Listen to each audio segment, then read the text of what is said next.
you. Nice to be in Boston on a beautiful sunny day. Great day to vote. Great day to vote. Now, what will you do? Write in? I did that already. Did you? I voted already, That's yes. good. Because I knew I was going to be touring this week, so I took care of it ahead of time. That's smart, because no one should miss it, no matter what their circumstances. I don't think right? so. Usually when I travel around the country and I go to countries where people can't vote, one of the things they always ask me is, why don't Americans all go out and vote? It's such a privilege. What an interesting thing to think about. You're right. We take it for granted so often. Yes, we do. You know, you're a lucky lady. You fell in love with your craft when you were very young, and you've had the opportunity to work at it all of your life. Not so for many people. I know. I'm very privileged. I think I lead a privileged life. It's a wonderful way to make a living. I fell in love with acting, and the romance has never ended. Your mother wasn't all that happy with that. No, I think my mother was scared because I came from a rather poor background. I had no training. I had no one to help me, no hand up. And I think she thought I was going to waste a lot of years and be a very unhappy, unemployed lady. And yet it's interesting. She taught you and gave you her love of literature. Yes. And for a very long time, you were very content in the Catskills, for instance, doing wonderful plays that didn't necessarily have an audience, but you felt good about doing them. I did, indeed. As a matter of fact, I think I could say that period of time when we were doing Shakespeare and Chekhov in summer stock, when people were staying away in droves, that it gave me an opportunity to fail. I got to learn how to act by being willing to fail and to try to do things, to expand as an actor, because, you know, once you get relatively successful, people are afraid. They want to be safe then. They keep doing the same thing over and over. And I always said to myself, I want to be willing to put my head on the chopping block. And you have done that, and you have with all of your roles. Your husband of 26 years, yes, David, is very special to you and incredibly supportive of you. Very much so. He right now is writing a teleplay for me called Plain Jane, and he helped me when I went into directing. He wrote the script for me and edited the show. He'd never done it before.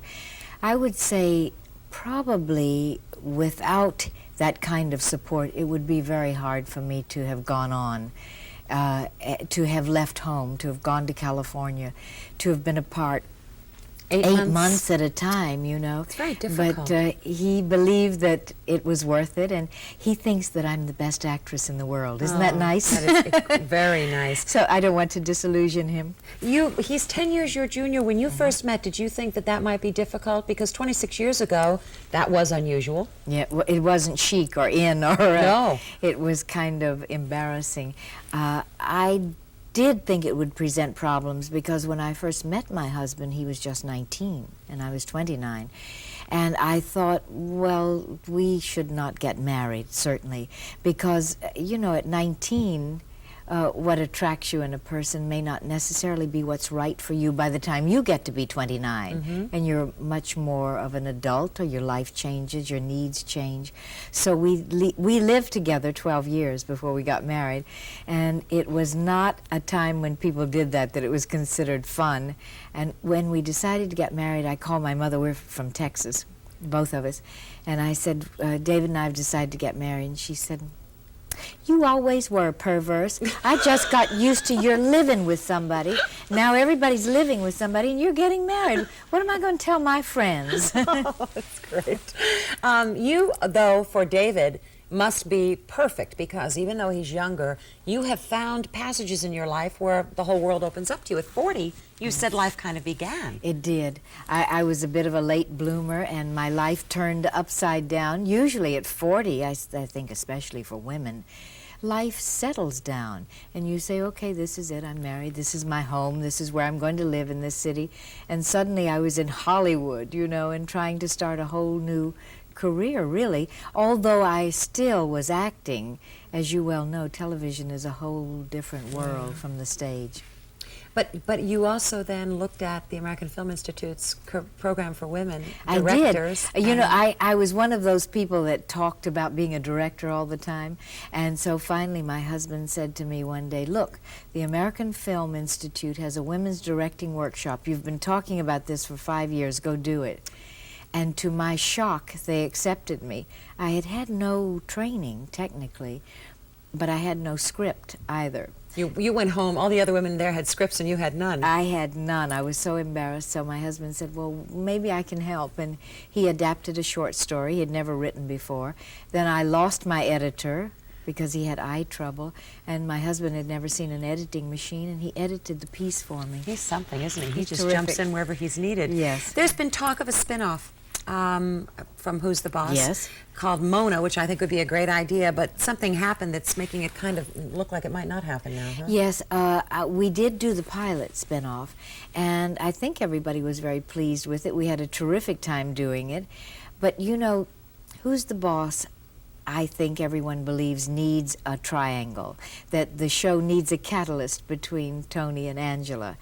And the person that we felt would take that place for me would be Jimmy Coco, because he's organic to the piece. He was the father-in-law. He could actually live in the house and not be an outsider. But he passed away right at the time I did my pilot. He would have loved that too. Yes. He would have loved it. You must love working with Judith and Tony and the kids. I mean, do. They really, having been on the set and having met them a couple of times, they're very special people. We have a wonderful time. One of the assets is a small company. That gives us a lot of freedom, a lot of input, a lot of time to play as well as work, and we work very fast. You know, when I did Soap, there were tons of actors and lots of storylines, and the work was considerably harder. And Tony said that on Taxi, too. When he did Taxi, a lot of people, a lot of storylines. But now, we're like a little small family. And you're happy with the character, with Mona? I am. I think she's terrific. I like the idea of projecting to American women that you can be in your 50s and you can make changes. There are choices, and a woman can be absolutely vital to the very end of her life, and she doesn't have to settle down into preconceived notions of how a woman in her 50s should behave. It's interesting that you say that you've been a liberated woman all of your life. Yes. What do you mean? Well, I think if you come from a background where you have to work to support yourself all your life, and you go from job to job, and you move into different careers and move into different cities, you have to be willing to be your own woman, your own person. You have to be willing to be in the middle of life, not sitting back and watching it go by. And I think that goes with liberation. It goes hand in hand. You're willing to try life and hang in with it, and it makes you a liberated person. That's great.